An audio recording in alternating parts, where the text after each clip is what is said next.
War is remembered in clean lines, heroes and villains, victory and defeat, right and wrong. But real war lives in the margins, in rooms with locked doors, in decisions made when no one is watching. Some moments never make it into official histories, not because they were insignificant, but because they were too dangerous to acknowledge. In the winter of 1945, as Europe froze and the outcome of the Second World War tilted toward inevitability, one such moment unfolded behind stone walls in Luxembourg. A single choice, made in silence, beside a roaring fire, would erase a crime, protect an army's reputation, and seal a secret that would remain buried for 70 years.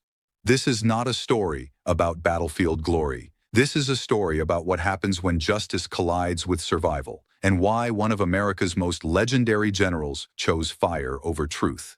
January 4th, 1945. Luxembourg lay locked in ice. Inside a drafty chateau repurposed as headquarters for the United States Third Army, General George S. Patton faced a decision that would never appear in a communique, never be debated in a courtroom, and never be spoken aloud. Yet that decision would shield an American war crime from history for 7 decades. Had Patton chosen differently, the consequences would have been catastrophic.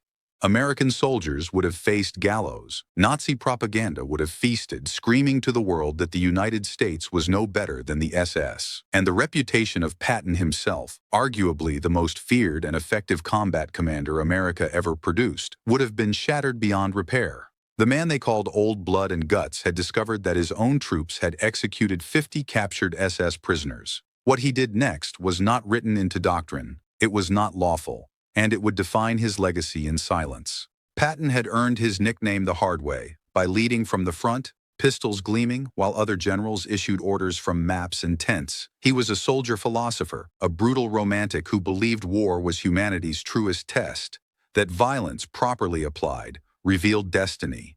By January 1945, he had proven his creed. His Third Army had ripped across France, crushed German strongholds at Metz, and, against all odds, pivoted north to relieve Bastogne during the darkest hours of the Battle of the Bulge. But on this morning, his headquarters was cold. The radiators were dead. The only warmth came from a stone fireplace where logs snapped and hissed. Patton stood with his back to the room, hands extended toward the flames, breath fogging the air. Behind him, a man entered carrying ruin.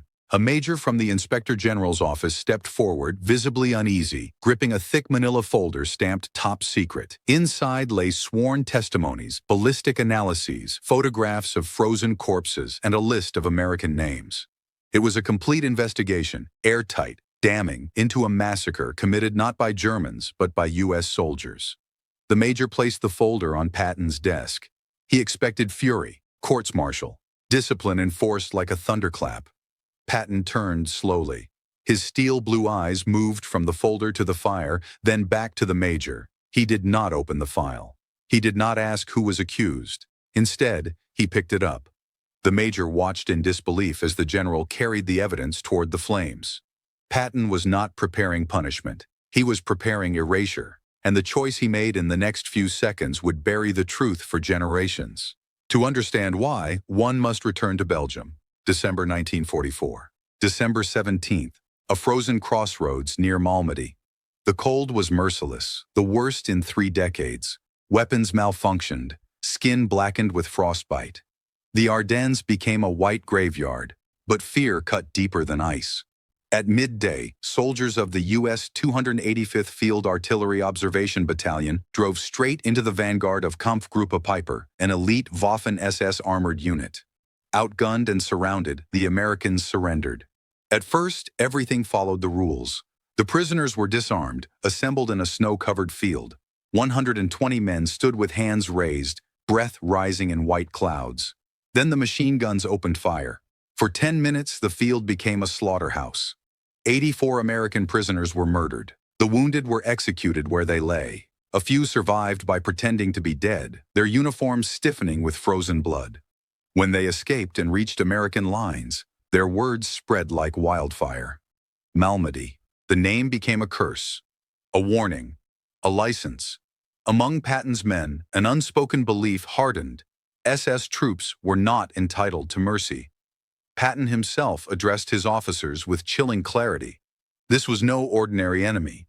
This was a force that butchered prisoners. Fire would be answered with fire. His men listened and took him literally. January 1st, 1945. Chenogne, Belgium.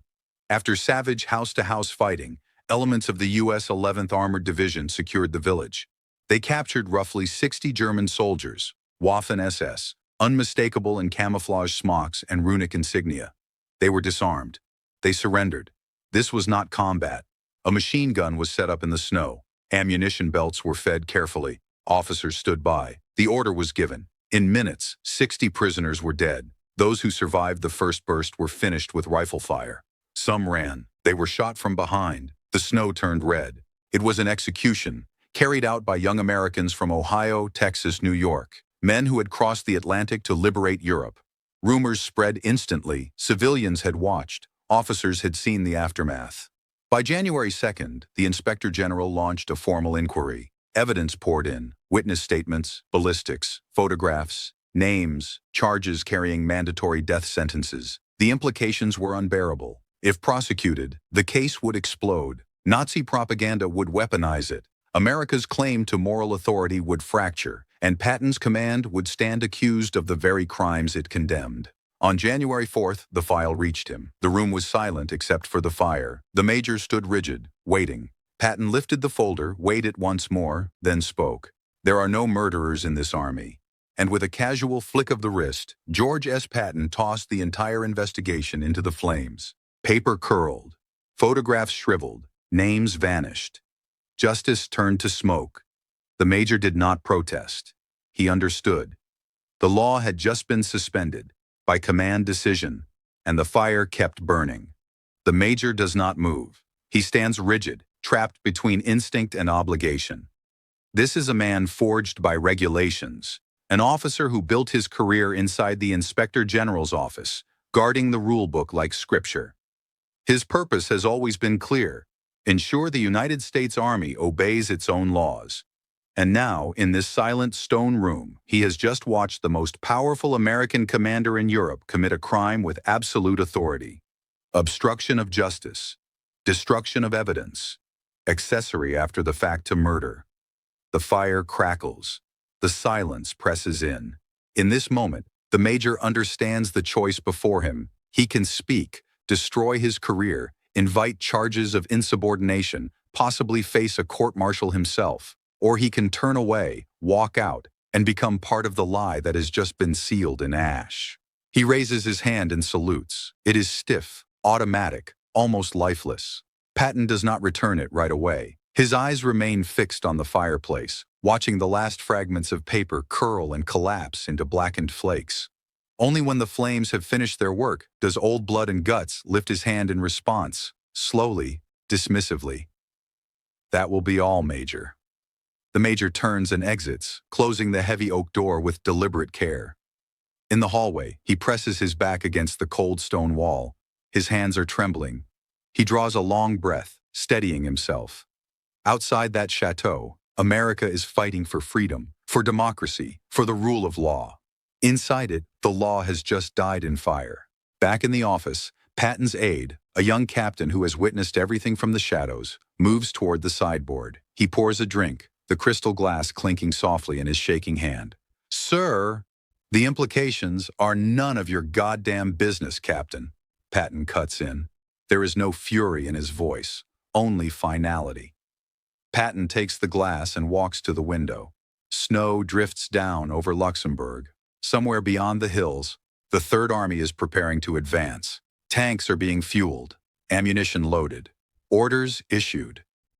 The men of the 11th Armored Division will never know how close they came to ruin, not by German artillery, but by American justice.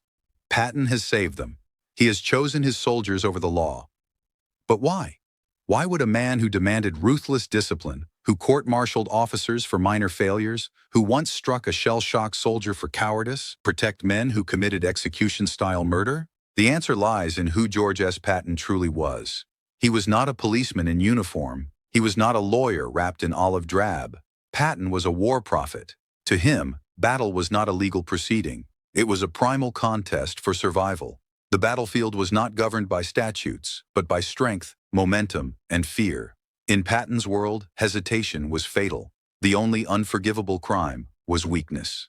He knew the 11th Armored Division would soon be hurled back into combat, against fortified positions, against SS fanatics who offered no mercy. He needed those men savage, aggressive, convinced that their commander would protect them no matter the cost. A court-martial, in his mind, would shatter that belief. It would tell every soldier in the Third Army that dead Germans mattered more than living Americans. That violence carried legal risk. That hesitation might be safer than aggression. Patton could not accept that. He had spent a lifetime preparing for war, studying Alexander, Napoleon, medieval knights.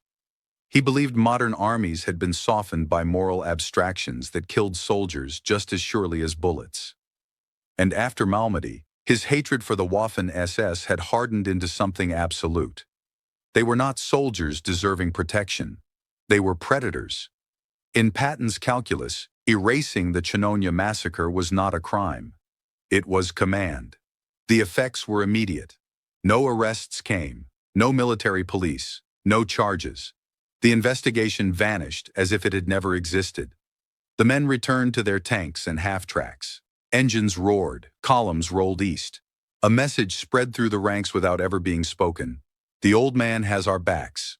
For the remainder of the campaign, Third Army's fighting was merciless. SS units were rarely captured. Surrendering men were often told to run, and shot as they did.